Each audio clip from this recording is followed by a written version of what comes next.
jest renówka, czy co? W środku jest ładny, prawda? Ten lewarek tylko ma taki. Polski myśli pan to jest? Tak, francuski samochód? Nie wiadomo, ale niektórzy twierdzą, że to Polones. Gdzie takie wody produkują? W którym mieście? W którym mieście? W Warszawie. Witajcie w specjalnym odcinku na 73. rocznicę rozpoczęcia produkcji w FSO, w którym postanowiliśmy dać samochodziarzom ze Stanów Zjednoczonych pierwszy raz w życiu przejechać się polonezem, którym podróżowaliśmy przez USA, a to nie byli jacyś losowi ludzie, tylko same ciekawe postacie, które spotkacie jeszcze w serii odcinków o wyprawie. Tymczasem pozwólcie, że ich wam przedstawię. Greg, człowiek od relacji z mediami w Muzeum Zimmermana w Los Angeles, graciarz z zamiłowania, który mówi w taki sposób, że nigdy nie wiesz, czy żartujesz, czy mówi serio. Yeah, you wanna play, don't you? Yes, you do. Yes, you do. Alex Voss ze Seattle, człowiek, który projektował korwetę dla General Motors, a potem uznał, że w sumie to jednak woli handlować instrukcjami serwisowymi i katalogami do aut sprzed 40 lat. Brings back memories for me. Good memories. Alex Quanten, dziennikarz motoryzacyjny odpowiadający za to, że nasz Polonez trafił na łamy amerykańskiej prasy, jednocześnie niepoprawny graciarz jeżdżący Skodą 120 po Seattle. I think by engine number 5 I would have lost patience. Chuck, gość, który długo zarządzał dużymi firmami, ale stwierdził, że jednak woli naprawiać drogie klasyki w Palm Springs w Kalifornii. Cały test zrobił w japonkach. If you don't get caught, it's okay. Jason Jones z Barley w Idaho pojechał na wyjazd do NRD w latach 80. i tak mu się spodobało, że postanowił kolekcjonować trabanty i Wartburgi. Would definitely not be my first choice in car. Neil z Sacramento w Kalifornii. Gość, który prawdopodobnie nigdy nie powiedział o niczym, że jest niefajne, ale w wolnych chwilach lata na łotwę. Nie pytajcie po co. This is the first Eastern Bloc car that I've driven. Giovanni z Nowego Meksyku, człowiek o kontrowersyjnym poglądzie, że silniki nie powinny znajdować się pod maską samochodu, tylko stać na stojaku w garażu. We call this one on the channel the spaghetti hauler. Because it could fit so much spaghetti in it. Ale najpierw zobaczmy, co mówili Polacy po premierze Poloneza w 78. Rządowa. Co rządowa? Taksówka. Wygodna, kanapki miętkie, nie trzęsie. Ho, ho. No pewnie. Rządowy wóz to nie furmanka. Pewnie. Zagraniczna maszyna. Gdzie tam, babciu? Nasza myśl techniczna. Polonez. Sunie jak diabeł po szosie. Jeno drzewa migają. Tymczasem w USA.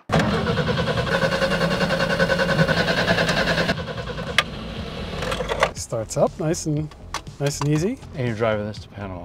Zgadnijcie, co najbardziej zdziwiło Amerykanów? Manual steering. Oh, okay. No power steering too. Yep. It's power steering? Nope. No power steering. No power steering. Yeah, you can't tell. I'm not used to no power steering.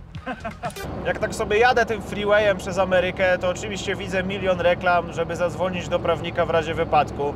A jak wypadek, no to trzeba pomyśleć o ubezpieczeniu. A jeśli trzeba pomyśleć o ubezpieczeniu, to chciałem wam przypomnieć, że w linku w opisie znajdziecie jedynie słuszną porównywareczkę od IAC, na której dostaniecie oferty od różnych ubezpieczycieli, 100 zł cashbacku, jeśli kupicie, czyli zwrotu hajsu, i dostaniecie link polecający, który jak komuś wyślecie i skorzysta, też dostajecie za każdym razem, słuchajcie, 100. Także warto spróbować, warto sprawdzić jedynie słuszne Mubi pyly w opisie. With standard steering, you feel the suspension geometry because the resistance changes with the angle, and that's something I've forgotten about also. Because with power steering, you don't feel that; it masks the suspension geometry. No i choć Polonez niby polski, to chłopaki szybko połapali się, skąd tak naprawdę pochodzi jego konstrukcja. It is very 124-ish. This is so Fiat. It feels like a Fiat. Ogromna moc 80 kilku koni pokazała zgniłym kapitalistom potęgę Polskiej Rzeczypospolitej Ludowej. Definitely takes a second to get moving. Oh, it's definitely underpowered. I mean, it doesn't feel fast. Not great, but decent. This is awesome. I'm digging it. It's really, yeah. I can see, my grandpa or something driving something like this, picking me up from school in this. Za to, jak Polonez się prowadził, prawdopodobnie nie do końca ociepliło wizerunek wschodniej strony żelaznej kurtyny. You're just cruising very comfortably at highway speed because of probably the axle and the 5-speed. It's not bad once you get it rolling. It's a very smooth and quiet ride. I say with a question mark, expecting it to be, you know, basically Toyota Corolla level. There's a reasonable amount of torque. It drives really nice. Yeah, I could drive this long distance. Pulls pretty good. I like it. I like driving it, you know, and the nice thing about it is I don't feel the urge to go very fast. It does not like lugging, huh? It has enough power for me. It sort of reminds me of a little bit like an Alfa Romeo 105 series in a way. I had to stall it at least once. It's old school. Nothing spectacular, but better than I thought. It's what I learned to drive on cars like this. Let's just say that it has enough power. Okay. It doesn't need any more. It does the job well. Tutaj za to zobaczycie, jak Amerykanie starają się bronić Poloneza przed hejterami, takimi jak Motobieda, mówiącymi, że jest głośny i niewygodny. Surprisingly refined is the words I'm going to use. It's just an old time noise that I don't hear. I don't know, it just reminds me of earlier times, I guess. Pretty quiet ride, actually. It's comfortable. I mean, we're on a unmaintained road and it's handling it well. Very little NVH. A teraz się zdziwicie. Amerykanie chwalili Poloneza za jakość wykonania. Okazuje się, że na standardy USA był premium. So DeLorean. So DeLorean. The Binnacle. It's really not that bad. I expected it to be not quite as refined as far as feel. I didn't touch anything, and for me this is a comfortable driving position, so I can't complain about that. My take on the car is these really, really high quality pressed door panels that look way premium. I tutaj dodam wam kontekst. Wczoraj testowałem takie jedno auto amerykańskie z lat 70. z podobnie zaprojektowanymi boczkami i zrozumiałem, skąd podjarka z Kajem w Polonezie. Bardzo podobny boczek drzwiowy w amerykańskim wozie w ogóle nie był miękki. To był kawałek takiego tworzywa typu mączka kostna z Zaporożca udającego przeszycia. Obleśnego do tego w dotyku. A mówimy tu o wozie ze średniej półki cenowej, więc nie dziwię się, że Sky z FSO wydawał się Amerykanom premium. The gearbox is recessed within the center console. I've not seen anything like that before. I love these. My grandmother's Rambler in 1963 had these type vents. It's reasonably comfy, especially given I'm a tall person. He's back on the door panels again, and I kind of like the sexy little 240Z lever down here. It's the same handle used on all the Z cars. It's cool. I like it. These plastics are nicer than I expected. You know, Italian cars usually, they used to say, had a typical Italian driving position where the feet were close and the wheel was far away, right? But this one doesn't feel like the traditional Italian driving position. It's more conventional. It feels like a truck driving position or something. A very DeLorean feel to this Binnacle.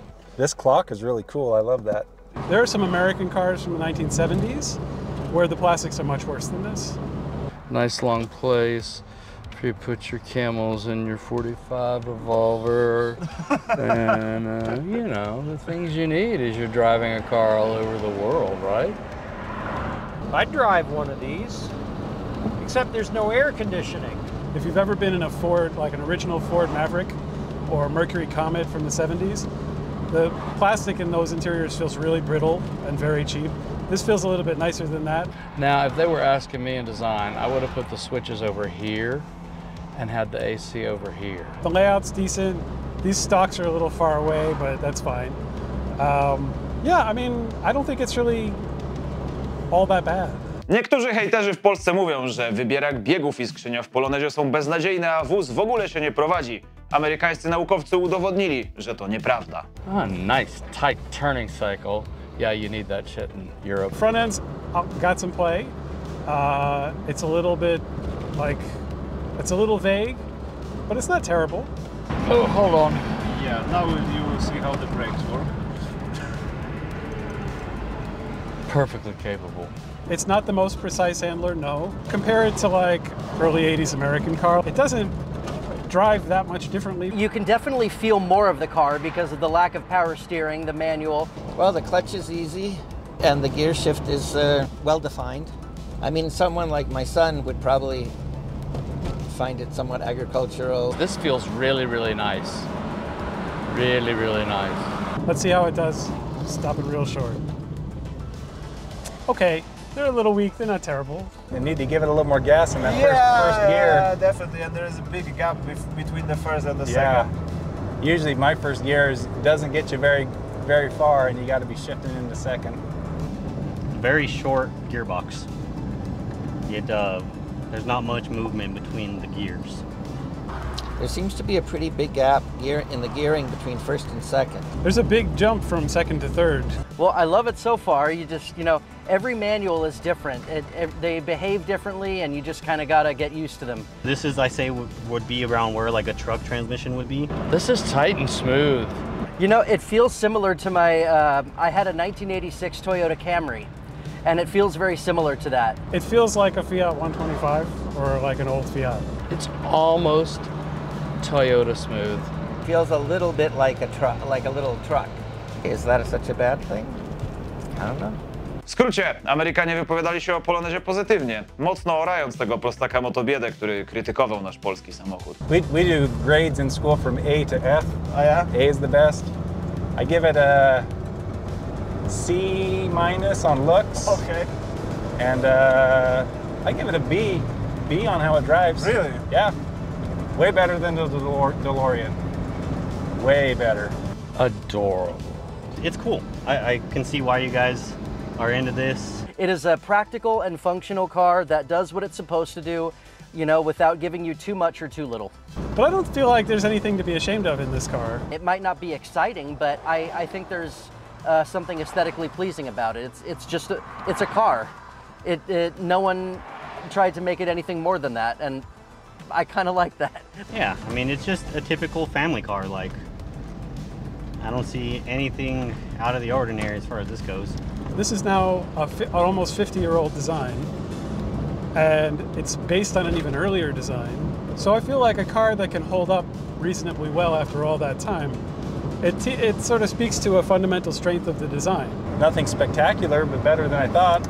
Ba, niektórzy nawet go polubili. I like cars that have a little character and are less than perfect. Well, what can I say? I mean, I love cars like this. It's a cool car, definitely. Astounding, huh?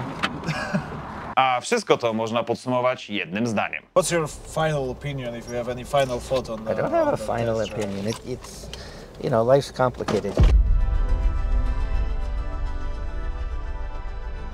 A jeśli spodobało wam się to, co tu zobaczyliście, to wbijajcie oglądać też serię z wyprawy Polonezem przez USA, która od początku listopada ruszyła na kanale. I nie zapomnijcie, że w linku w opisie macie jedyną słuszną porównywareczkę.